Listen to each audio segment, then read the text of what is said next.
Hi friends, welcome back to our study house. నేను మీ సంజు సందీప్. ఈరోజు మనం ఈ వీడియోలో ఇండియన్ పాలిటీ సంబంధించిన పార్ట్ 1 వీడియో అయితే చేయడం జరిగింది. చాలా ఇంపార్టెంట్ ప్రశ్నలు మరియు సమాధానాలు అయితే కలవు. ఇవి రాబోయే ఒక పరీక్షలో తెలంగాణ మరియు ఆంధ్రప్రదేశ్లో జరగబోయే గ్రూప్స్కి రావడానికైతే ఎంతో అవకాశం అయితే కలదు. కావున వీడియోని అయితే ఎవరు కూడా స్కిప్ చేయకుండా చివరి వరకు చూడండి. చూసే ప్రతి ఒక్కరు కూడా ఒక లైక్ చేయండి. ఇండియన్ పాలిటీలోని భారత్ యూనియన్ రాష్ట్రాల ఏర్పాటుకు సంబంధించిన కొన్ని ముఖ్యమైన ప్రశ్నల సమాధానాలు అయితే ఇప్పుడు చూద్దాం. మొదటి క్వశ్చన్ మనం చూసుకున్నట్లయితే, ఏ రాజ్యాంగం సవరణ ద్వారా ఢిల్లీని భారతదేశ రాజధానిని చేశారు? ఆప్షన్ 1 68వ, ఆప్షన్ 2 69వ, ఆప్షన్ 3 70వ, ఆప్షన్ 4 74వ. సరైన సమాధానం మనం చూసుకున్నట్లయితే ఆప్షన్ 2 69వ. నెక్స్ట్ క్వశ్చన్ చూసినట్లయితే రెండవ క్వశ్చన్, జమ్మూ కాశ్మీర్కు గల ప్రత్యేక హోదాను ఈ క్రింది ఏ చట్టం మరియు ఆర్డర్ ద్వారా తొలగించారు?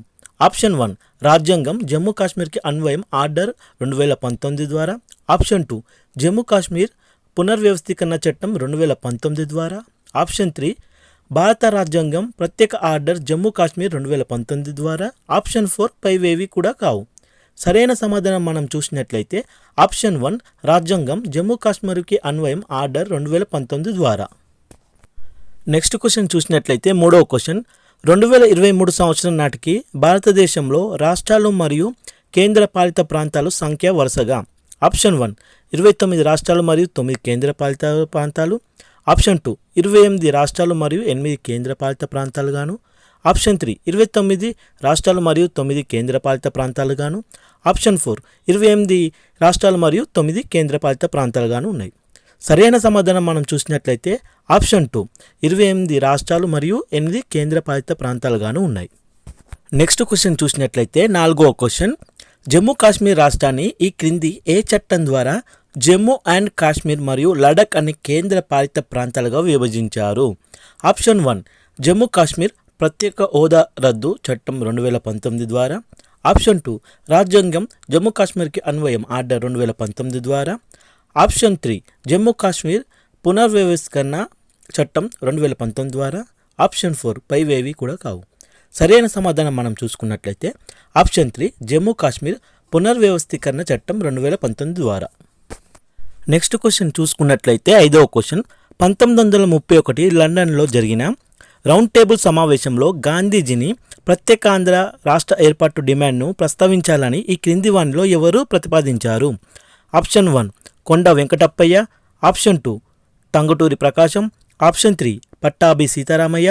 ఆప్షన్ 4 అయ్యదేవరయ్య కాళేశ్వరరావు. సరైన సమాధానం మనం చూసుకున్నట్లయితే option 3 Pattabhi Sitaramayya.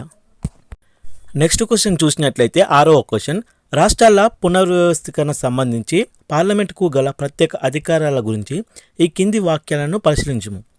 Option A రాష్ట్రాల పునర్వ్యవస్థీకరణ బిల్లును రాష్ట్రపతి ముందస్తు అనుమతితో పార్లమెంట్లో ప్రవేశపెట్టాలి. ఆప్షన్ బి రాష్ట్రపతి ముందస్తు అనుమతితో రాష్ట్రాల పునర్వ్యవస్థీకరణ బిల్లును లోక్సభలో మాత్రమే ప్రవేశపెట్టాలి. ఆప్షన్లు చూసినట్లయితే పై వాటిలో సరైన కానివి ఏంటో చూద్దాం. ఆప్షన్ 1 ఏ మాత్రమే. ఆప్షన్ 2 బి మాత్రమే. ఆప్షన్ 3 2 ఏబి మరియు ఆప్షన్ 4 పైవేవి కూడా కావు. సరైన సమాధానం మనం చూసుకున్నట్లయితే ఆప్షన్ 1 ఏ మాత్రమే. నెక్స్ట్ క్వశ్చన్ చూసినట్లయితే ఏడవ క్వశ్చన్, ఈ క్రింది వాక్యాలను పరిశీలింపుము. ఆప్షన్ ఏ రాష్ట్రాల యొక్క వైశాల్యాలను పెంచడం. ఆప్షన్ బి రాష్ట్రాల యొక్క వైశాల్యాలను కుదించడం.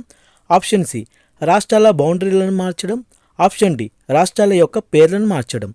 రాష్ట్రాల పునర్వ్యవస్థీకరణకు సంబంధించి పై విషయాలలో ఏవి 368 ప్రకరణ అయిన రాజ్యాంగ సవరణ కిందకు రావు? ఆప్షన్లు చూసినట్లయితే ఆప్షన్ 1 ఏబిసి మాత్రమే. ఆప్షన్ 2 ఏసిడి మాత్రమే. ఆప్షన్ 3 ఏబి మాత్రమే.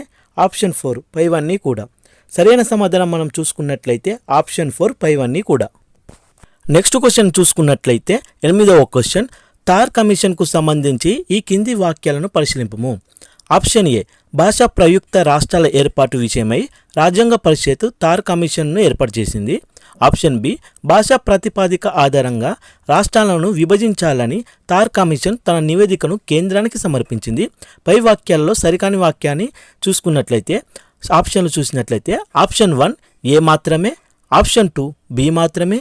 ఆప్షన్ 3 ఏబి మాత్రమే. ఆప్షన్ 4 పైవేవి కూడా కావు. సరైన సమాధానం మనం చూసుకున్నట్లయితే ఆప్షన్ 2 బి మాత్రమే. నెక్స్ట్ క్వశ్చన్ చూసినట్లయితే 9వ క్వశ్చన్, శ్రీబాగ్ ఒడంబడిక ఈ కింది వానిలో ఎవరి మధ్య జరిగింది? ఆప్షన్ 1 ఆంధ్ర తెలంగాణ నాయకుల మధ్య, ఆప్షన్ 2 ఆంధ్ర తమిళ నాయకుల మధ్య, ఆప్షన్ 3 రాయలసీమ కోస్తాంధ్ర నాయకుల మధ్య, ఆప్షన్ 4 ఆంధ్ర మద్రాసు నాయకులకు మరియు బ్రిటిష్ వారి మధ్య. సరైన సమాధానం మనం చూసుకున్నట్లయితే ఆప్షన్ 3 రాయలసీమ మరియు కోస్తాంధ్ర నాయకుల మధ్య. నెక్స్ట్ క్వశ్చన్ చూసినట్లయితే 10వ క్వశ్చన్, కింది వాక్యాలను పరిశీలింపము. ఆప్షన్ ఏ, జేవీపీ కమిటీ రాష్ట్రాల విభజన ఆమోదించింది కానీ భాషా ప్రాతిపదికన రాష్ట్రాల విభజనను వ్యతిరేకించింది. ఆప్షన్ బి, ఫజల్ అలీ కమిషన్ను ఒక భాష ఒక రాష్ట్రం సిద్ధాంతాన్ని అయితే స్వాగతించింది. పై వాక్యాలలో సరైన వాక్యాలను గుర్తించము. ఆప్షన్లు చూసుకున్నట్లయితే ఆప్షన్ 1 ఏ మాత్రమే, ఆప్షన్ 2 బి మాత్రమే, ఆప్షన్ 3 2 కూడా, ఆప్షన్ 4 పైవేవి కావు. సరైన సమాధానం మనం చూసుకున్నట్లయితే ఆప్షన్ 4 పైవేవి కూడా కావు. చూశారు కదా ఫ్రెండ్స్, ఈరోజు ఈ వీడియోలో ఇండియన్ పాలిటీలోని భారత్ యూనియన్ మరియు రాష్ట్రాల ఏర్పాటులోని కొన్ని ముఖ్యమైన ప్రశ్నలకు సమాధానాలు అయితే. వీడియో నచ్చితే మాత్రం అలా చూసి వెళ్ళిపోకుండా ఒక లైక్ చేయండి, షేర్ చేయండి, సబ్స్క్రైబ్ చేసుకోవడం మర్చిపోకండి ఫ్రెండ్స్. అలాగే తొందరలోనే పార్ట్ 2 వీడియో కూడా అయితే అప్లోడ్ చేయబడుతుంది. అది భారత రాజ్యాంగం మరియు స్వభావం, రాజ్యాంగ అభివృద్ధికి సంబంధించిన కొన్ని ముఖ్యమైన ఇంపార్టెంట్ బిట్స్ అయితే అప్లోడ్ చేయబడతాయి ఫ్రెండ్స్. కావున ఎవరు కూడా వీడియోని మర్చిపోకుండా తప్పకుండా చూడండి. అలాగే చూసే ప్రతి ఒక్కరు కూడా మీ ఫ్రెండ్స్ కూడా షేర్ చేయండి, ఎందుకంటే చాలా ఇంపార్టెంట్ బిట్స్ ఫ్రెండ్స్. ఇవి రాబోయే తెలంగాణ మరియు ఆంధ్రప్రదేశ్లో జరగబోయే గ్రూప్స్లోకి అయితే అడగడానికి అయితే ఛాన్స్ ఉన్న అవకాశం అయితే కలదు. కావున ఎవరు కూడా మిస్ కాకుండా తప్పకుండా వీడియో చూడండి ఫ్రెండ్స్. చూసే ప్రతి ఒక్కరు కూడా ఒక లైక్ చేయండి, షేర్ చేయండి, సబ్స్క్రైబ్ చేసుకొని వారు ఎవరైనా ఉంటే ప్లీజ్ సబ్స్క్రైబ్ చేసుకోండి ఫ్రెండ్స్. Thank you friends. జై హింద్.